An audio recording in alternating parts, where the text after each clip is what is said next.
제가 요즘에 행사장에 가가지고 인사를 드리면서 그 주목을 끌려고 이렇게 얘기했습니다. 저 이번에 대통령 출마하려고 했는데 후보 등록 일자를 몰라가지고 등록 못했습니다.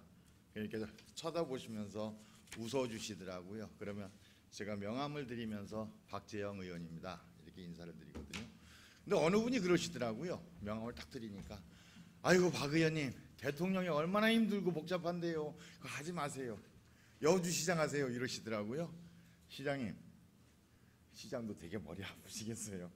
그렇죠? 그런 것 같아요. 각자 자기가 서 있는 위치에서 자신의 역할을 수행한다고 하는 것이 쉬운 일은 아니라는 생각이 듭니다. 가끔 제가 이런 사자성어를 쓰는데 제가 사자성어를 잘 안 쓰거든요. 그런데 가롱성진이라는 사자성어를 쓰는데 많은 분들이 잘 모르더라고요. 가롱성진, 농담이 진담된다는 말이고 또는 우리말로 쉽게 하면 그 말이 씨가 된다는 얘기죠. 제가 의정활동을 하면서 제가 학생운동 출신이다 보니까 사람들이 과격하다 또는 저 사람은 야당 의원으로서 발목만 잡을 거다 뭐 이런 얘기들을 많이 하셨던 것 같아요. 그런데 저는 젊어서 하도 싸워서 그런지 정말 싸우기 싫더라고요. 그리고 사람이 하는 일인데 머리를 맞대고서 대화를 할 수 있다고 한다면 다 논의될 수 있는 일인데 그렇게 싸울 필요가 있을까? 그래서 저는 의정활동을 하면서 늘 대안을 만들지 못하면 비판하지 않겠다고 스스로 다졌습니다. 우리 공직자들 엘리트거든요. 다 고민하고 일을 하기 위해서 진짜 여러 사람들과 머리 맞대서 찾아낸 안인데 그 안에 대해서 제가 당신 잘했다 잘못했다 비판을 하게 되면 그럼 그 다음에 무엇이냐라고 물었을 때 제가 답변할 수 없다고 하면 비판하지 말아야지요. 저는 그렇게 생각합니다. 대안을 만들지 못하면 비판하지 말아라. 거기까지는 누구든지 할 수 있는 거 아니냐. 좀 이렇게 의정활동을 하다 보니까 저보고 여당이라고 얘기하시더라고요. 그래서 그 당시 새누리당 소속이 아님을 강조하기 위해서 제가 여주당이라는 말을 만들어냈잖아요. 그래서 왜 그 가롱성진을 그렇게 비유한 겁니다. 그러다 보니까 어느새 여당이 돼가지고 이제 집권당으로서 좀 책임 있는 모습을 좀 보여야 되지 않을까 좀 이런 생각을 했습니다. 아까 그 자유발언에서도 얘기했고 시장님도 답변을 하셨는데 저는 그런 생각을 합니다. 여주가 가뭄을 그렇게 오랫동안 경험하지 못한 상태에서 지금 굉장히 오랜 동안 가뭄 때문에 고생하고 있다. 그렇다고 한다면 지금 임기응변적으로 단기적으로 가뭄을 해결하기 위한 방안을 제시하는 것, 만드는 것 이거는 당장은 필요하겠지만 장기적이지 못하다. 그래서 아까도 제가 말씀드렸던 것처럼 TF팀을 만들어서 19개 골프장을 어떻게 어려울 때 효과적으로 활용할 건지 그리고 가뭄을 잘 타는 농지가 있는 지역에 기업체가 있다고 하면 기업체에서 활용하는 대형 관정을 어떻게 협약을 맺어가지고 이급할 때 사용할 수 있을 건지 그래서 우리가 얘기하는 매뉴얼, 가뭄에 대응할 수 있는 매뉴얼을 지금부터라도 만들어내는 것이 필요하지 않을까 이렇게 좀 말씀드리고 그렇게 해 주십사 하는 부탁을 드립니다. 그리고 또 하나는 아까 가축분뇨에 대해서 이양진 의원님 아주 강력하게 반발하고 문제 제기를 하셨는데 저는 적극 공감합니다. 그래야 마땅하고 그리고 반칙과 특권이 없어야 되는데 이번 조례에 대해서는 일정하게 어쩌면 반칙과 특권이 개입된 조례가 아닐까 이런 생각도 했습니다. 그럼에도 불구하고 제가 찬성표를 던질 수밖에 없었던 것은 과거의 경험에 그 반성에서부터 좀 시작하지 않았나 이런 생각을 합니다.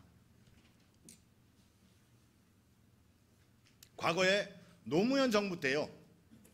노무현 대통령이 집권하면서 5대 개혁 법안 이래가지고 법안을 제시했습니다. 그때 대표적인 게 하나가 뭐냐면 국가보안법을 제기했거든요.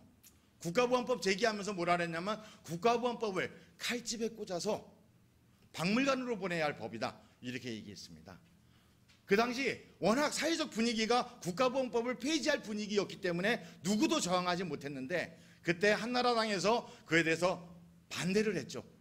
그래가지고 협의를 진행하는데 어떻게 협의를 진행했냐 하면 국가보안법상에 가장 문제가 되고 악용하는 불고지죄를 빼자. 그것을 형법으로 처리할 수 있다. 이렇게 합의를 했습니다. 그런데 진보정당에서 안 된다. 국가보안법 폐지하지 않으면 우리는 동의할 수 없다. 이렇게 끝까지 갔습니다. 그런데 지금은 어떻게 됐습니까? 국가보안법에 단 한 줄도 바꾸지 못했습니다. 그리고 바꾸지 못한 그 법에 의해서 얼마나 많은 양심수들이 탄생됐고 피해를 받습니까? 저는 그런 우를 범하지 않기 위해서 이번에 가축분뇨에 관한 조례가 편법과 반칙, 특권이 주어지긴 했지만 이번에 이격거리를 규정함으로써 신규 진입을 일단 막는 데 성공하지 않았는가 이런 생각을 하고요. 3개월이 됐든 6개월이 됐든 운영하면서 축산농가의 반발도 제어하고 그리고 그 동의를 받아나가는 과정 속에서 다시금 우리가 문제됐던 부분, 반칙과 특권이 허용된 부분을 삭제할 수 있다고 저는 생각합니다. 그래서 긍정적인 발전, 대안을 만들어 나가는 노력을 같이 해주셨으면 이렇게 부탁을 드리고 싶습니다. 그리고 답변에 대해서 긍정적으로 많이 동의할 수 있는데요.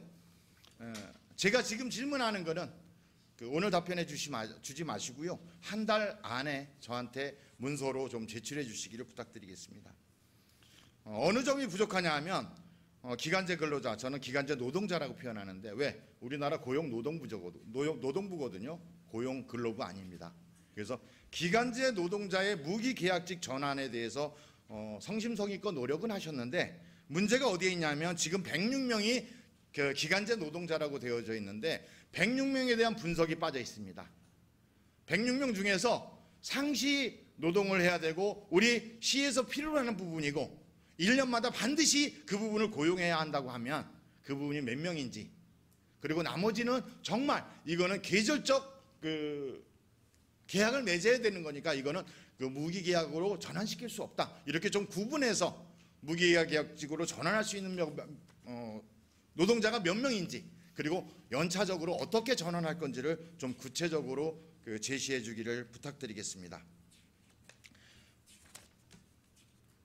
그리고 또 하나는 등산로 정비를 5대 권역으로 이렇게 정비한다고 했는데 제가 지난번에도 말씀드렸듯이 몇 군데를 가다 보니까 이천하고 비교해서 또는 고양시의 어느 산을 올라가 보니까 정말 비교해 보니까 우리가 너무 낙후되어 있고 관리가 되어지지 않은 점을 지적한 거거든요. 구체적으로 말씀드리면 가남 은민들 같은 경우는 대명산을 굉장히 많이 이용합니다. 저 같은 저 같은 사람은 대명산에 가면 운동이 되지 않는다고 해서 안 가거든요.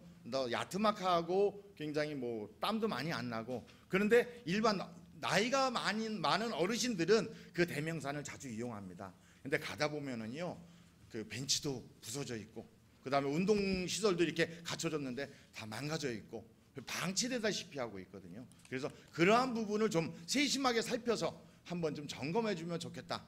그리고 뭐냐면 아까 야자 매트라고 말씀하셨는데 그 야자 매트도 좀 깔 부분은 깔고 그리고 또 하나는 뭐냐면 안전로프도 제가 가보면은요 낮아가지고 손으로 잡고 올라가기도 굉장히 힘들게 그래서 형식적으로 만들어 놓은 부분이 아닌가 이런 부분이 있는데 그것도 좀 사람에 맞춰서 등산인들이 안전을 보호할 수 있게끔 다시 정비해 줬으면 좋겠다는 좀 말씀을 드립니다. 그리고 도시미관관리단 이 부분은요 제가 꽤 오래전에 몇 년 전이죠 시장님한테 뭐라고까지 말씀을 드렸냐 하면 시장님 도시미관관리단을 운영해서 여주시의 미관을 정리하면 아마 재선에도 굉장히 도움될 겁니다 라고 말씀드린 적도 있거든요. 정말 저는 여주 시민들이 여주시의 자연환경 아니면 거리환경, 도시환경 이런 부분에 대해서 긍지심을 갖고 자긍심을 갖고 야 정말 이거 누리기 좋다 행복하다 즐겁다 좀 이 정도로 할 수 있게끔 진짜 고민해야 할 부분이 아니겠는가 이런 생각입니다. 경관 디자인팀에 이렇게 인원을 좀 늘려서 이렇게 하겠다고 하는데 저는 그거로는 굉장히 부족하고요. 경관 디자인팀 보면 제가 이야기해 보니까 도시를 디자인하기보다는 도시에 세워질 건축물, 조경물, 이런 이 조형물 이런 것들에 대한 그 디자인에 중점을 두고 있지 않나. 오히려 여주시 전체를 디자인하는 역할을 누군가에게 부여해서 그 부분을 수행해 주었으면 하는 좀 부탁을 드리겠습니다. 그리고 하나는 약속을 해주셔서 정말 감사합니다. 그 생활임금 1만 원에 대해서 문재인 정부에서 2020년까지 목표를 달성하겠다고 약속을 했는데 우리 시장님이 여기 답변을 어떻게 하셨냐면 2018년도에는 경기도 최고 수준의 생활임금을 지급하는 방안을 강구하겠습니다. 시장님, 그 답변해 주셔서 고맙고요. 꼭 지키셔서 정말 사회적 약자에 대해서 우선적으로 배려하는 여주시정 이렇게 되기를 좀 부탁을 드리겠습니다. 그리고 쌈지공원, 제가 부탁을 드린 건데 쌈지공원을 작은 자투리를 이용한다고 해서 만들어 놓기는 했는데 제가 갈 때 보면은요 관리가 안 돼 있으니까 좀 아파요.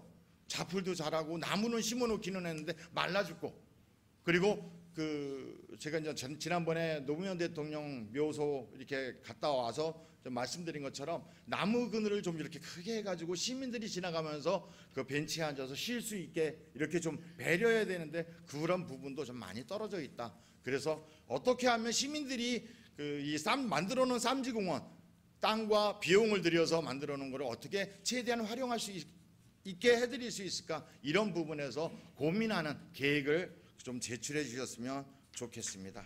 이상으로 제가 여러 가지를 말씀드렸는데 구체적으로 답변을 해야 할 부분은 한 달 정도 이렇게 준비를 하셔가지고 저한테 차분하게 계획서를 좀 제출해 주셨으면 좋겠습니다.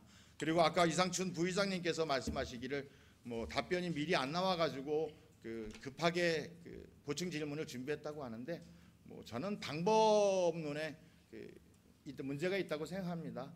시정 질문하고서 그렇다고 하면 일주일 후에 답변할 수 있는 기간을 줌으로써 집행기관에서 충분히 답변할 수 있는 여유를 제공하는 것도 한번 검토해 볼 필요가 있지 않을까, 이런 생각을 합니다. 사람이 하는 일인데 안 될 일 없겠지요. 이상입니다. 감사합니다.